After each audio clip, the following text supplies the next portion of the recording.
Okay, so I think it's time I review this microphone, as I've had it for a while now, and I've never really talked about it. So let's get right into the review about this thing. The first thing we're going to talk about is it has different functions on the back that you can adjust to set it to like podcast mode where only the front works, or you can set it to work with the back only or all around for musical, or basically different modes for different functions. So if you're playing music and you want to record it, you can do that. If not, you can set it. I have it set to podcast since I do a lot of streaming and talking. I just got distracted by a cat. Alright, anyways, so this also has a mute function right here. Turn it on, turn it off. There's a gain thing on the side, as seen right here. So you can adjust the gain to high, low, whatever you need it to do. Now, it did not come with this boom arm, boom, boom arm mic. I don't know what you call it. We'll just call it microphone arm.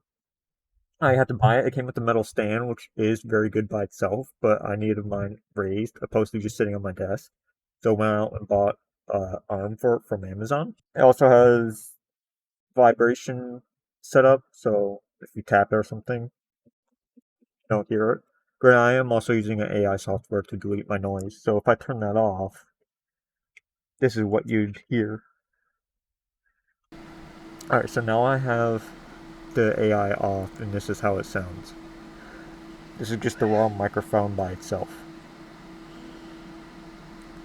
And you probably hear my computer in the background, which I'm sorry about that, but I use 3000 RPM Noctua fans, and they're loud as can be. This one has RGB mode. There is a red version. This is the HyperX S.